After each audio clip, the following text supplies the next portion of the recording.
Hello, I am Mario 8th and welcome to Super Mario Bros. In Review, the show where I will be reviewing all 18 Super Mario Bros. Platformers and ranking them to find the ultimate Super Mario Bros. Game.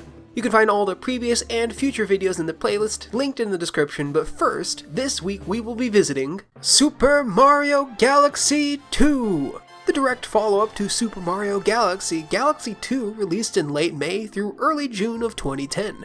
3 years after its predecessor, but only a year after the previous game New Super Mario Bros. Wii.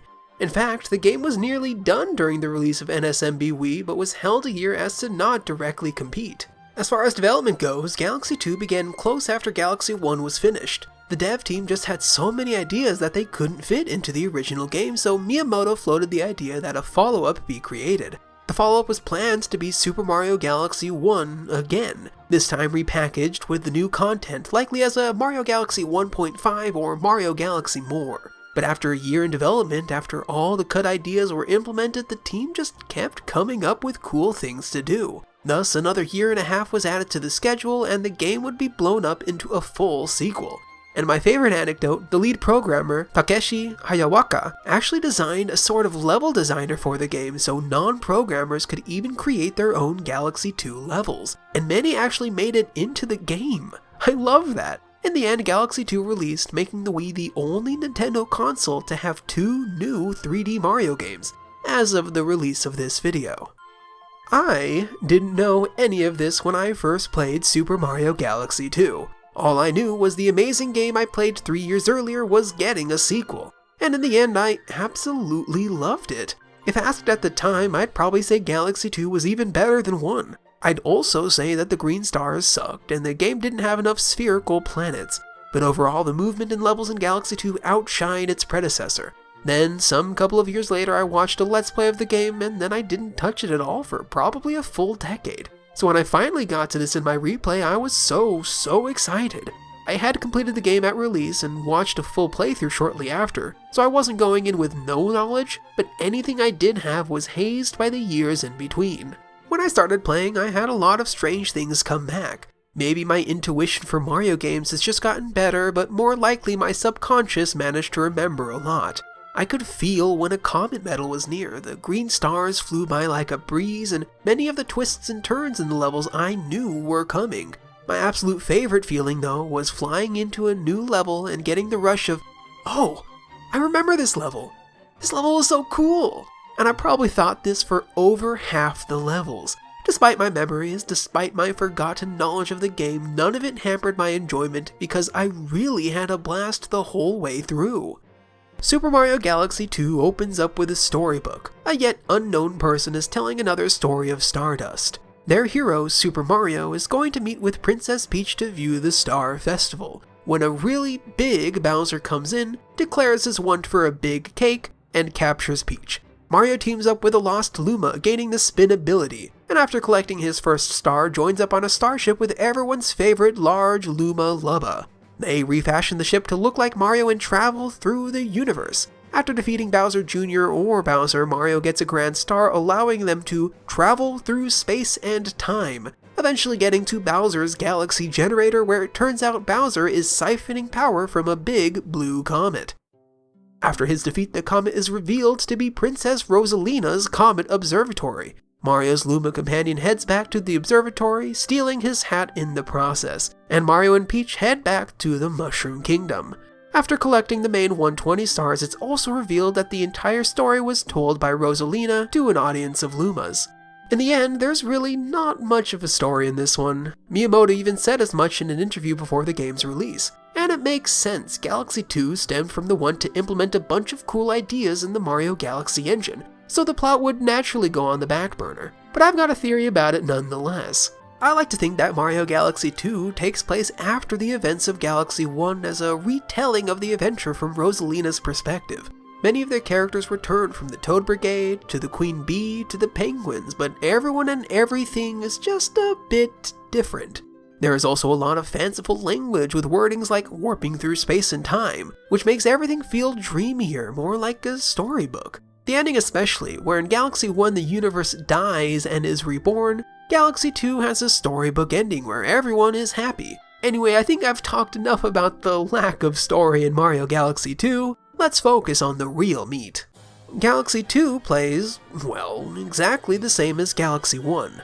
Mario runs, jumps, and spins the same, and both Player 1 and Player 2 can point at the screen to pick up star bits, with Player 2 being able to mess with enemies this time around. The biggest differences come with the new items. Bee, Boo, Fire, and Spring Mario all make their returns from Galaxy 1, but Galaxy 2 introduces Drill, Cloud Mario, and Rock Mario, and of course Yoshi makes his triumphant return. The drill replaces spin and allows Mario to quickly dig through dirt. Cloud Mario creates a temporary cloud platform whenever Mario spins. Rock Mario turns Mario into a big boulder that rams through enemies and destroys heavy objects. Yoshi can eat enemies and fruits the player points at and can hover in the air for a short distance.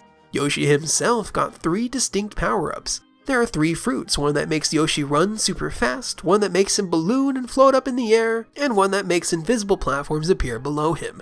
And I can't say this for sure, but I want to say that the team also tightened up a lot of the controls, technically making Galaxy 2 play just a tad bit better than 1, but do not quote me on that.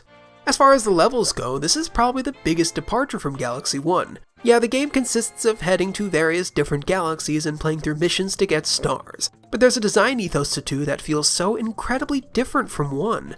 In Super Mario Galaxy, many of the galaxies feel like places. These places are memorable, feel like areas people could exist in, and Mario just happens to be traveling through them. Sure, there are plenty of galaxies that just feel like levels, but places like the Honey Hive Galaxy or Battle Rock Station have enough going on in the background that make them feel more like places Mario's exploring. Galaxy 2, on the other hand, is just a series of levels. These levels are all themed in really interesting ways, but none of them feel like places people live in. None of them feel like areas to explore. They are all just well-designed linear levels, which is not to say this is bad, the opposite even. So many of the levels are incredibly memorable because they are designed impeccably well. Every time I would start a new one and remember the cool thing that I did, I was so excited to play it again. It's just a different way to design levels. A different way that, without future spoilers, Nintendo would be bound to revisit. Each level is split up in a fairly formulaic way. All have 1 or 2 main stars, with the first always including a somewhat hidden comet medal. Getting the comet medal allows for a comet to appear later, which counts as another star. When levels don't have comets, they do usually have a hidden star, a Hungry Luma star, to be fed coins, or a minigame star. The comet system has now been upgraded since Galaxy 1. With multiple types of comets that often mesh with one another. Sometimes the comet requires Mario to defeat a bunch of enemies in short order. There are comets where Mario must run through the level quickly, picking up timers as he goes. There's comets where a trail of Cosmic Mario clones chase after him. Then there's the returning hits like Don't Get Hit or Purple Coin comets. The hidden stars are just that, stars that are hidden in tricky to get sections. Hungry Lumas open a planetoid with a star on it, and minigames are usually from this gamer called the Chimp, who gives challenges like jump on a bunch of stuff or skate into a bunch of stuff to rack up points. He's cool. He does a cool little jump whenever he rewards a star. But he is a gamer and shall not reach God's pearly gates. The hub world is also quite different from Galaxy 1. Instead of the Comet Observatory, Starship Mario is now the main place to run around in. As the game progresses, the ship will get more visitors from across the universe and the music will get much livelier. But the levels are selected from an overworld map akin to Super Mario World. The starship navigates across segmented lines from galaxy to galaxy, selecting the level Mario wishes to run through. Sometimes there are barriers that require a certain amount of stars to proceed, and each world has a Hungry Luma that Mario can bring on ship and feed starbits to unlock a new galaxy. The final level in each world is of course a Bowser or Bowser Jr. level, where Mario either faces the boy or his now really big dad and gets a grand star, unlocking the next world. Overall, there are 7 worlds, 6 main and a special world after beating Bowser for the first time.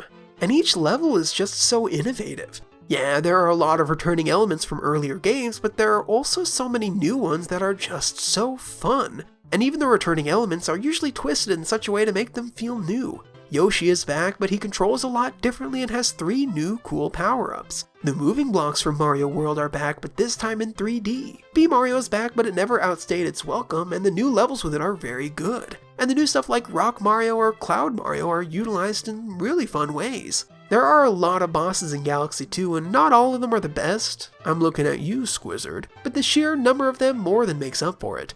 There are also so many enemies, it's not even worth bringing them up individually. A lot are returning and repurposed, but some are new and used like only once. Galaxy 2 is also the first game to introduce a mechanic to help more novice players. If Mario dies in a level too many times, a cosmic being, it's not named but is clearly Rosalina, appears before him. She offers to beat the level for Mario, turning into a bronze version of the plumber, and shows the level being played through. The only catch is she doesn't get the real star, only a bronze equivalent. This doesn't matter if the player just wants to move on, but bronze stars don't count for full completion. Aesthetically, the game looks just as good as Galaxy 1, in that even a decade later it still looks really good. Art style goes a long way. The soundtrack, on the other hand, is once again a masterpiece. I can't say I liked any individual songs as much as like Good Egg Galaxy or Gusty Garden Galaxy, but as a whole the soundtrack is a banger. Plus, in line with bringing back old mechanics but making them new, the Mario 64 slider theme is back and amazing, and Mario World Athletic is back and amazing, and Mario 64 Bomb Bomb Battlefield is back and amazing. This time the soundtrack was a true collaboration between multiple Nintendo composers, with every track performed by a great orchestra, and it is all just perfect.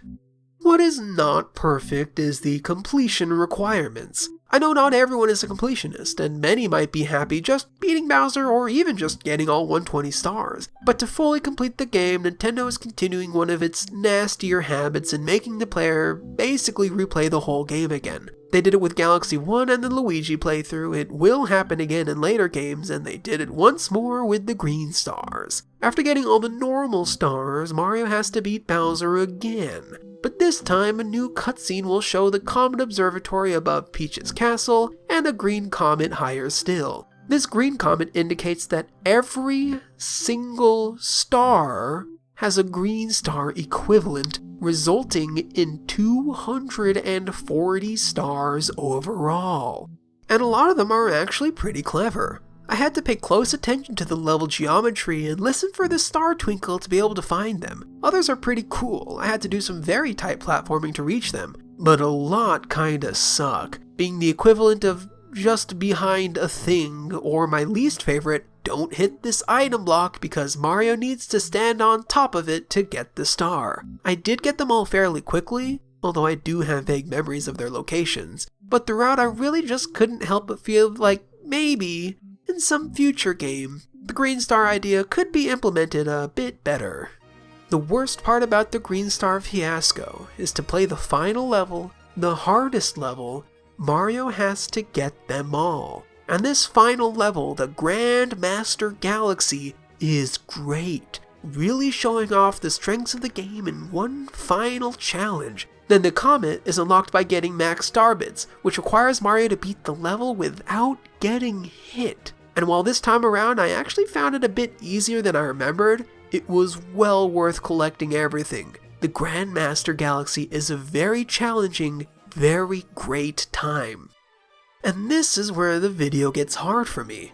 I really love this game. I also really love Mario Galaxy. I just said that Mario Galaxy is a perfect game, but a perfect game that must be played twice to fully complete. Mario Galaxy 2 is also a perfect game, but the playing twice portion, while could have been implemented a bit better, at least was something new. But really what this comes down to is what style of game I like more. Do I like the more lived-in worlds of Galaxy 1 more? Or do I like the incredibly tight and memorable levels of Galaxy 2 more? I think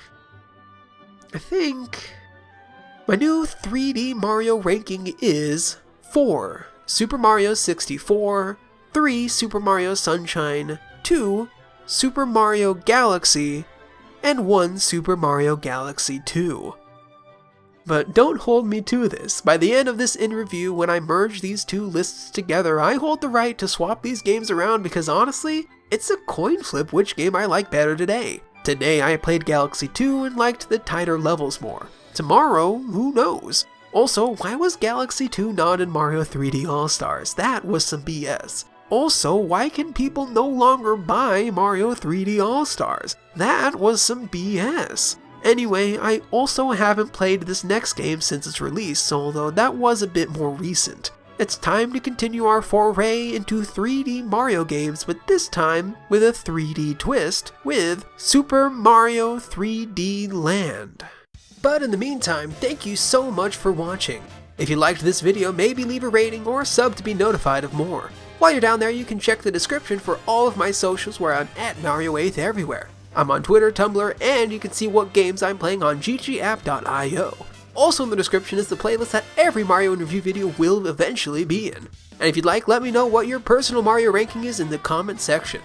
Anyway, thanks for watching and I'll see you next time.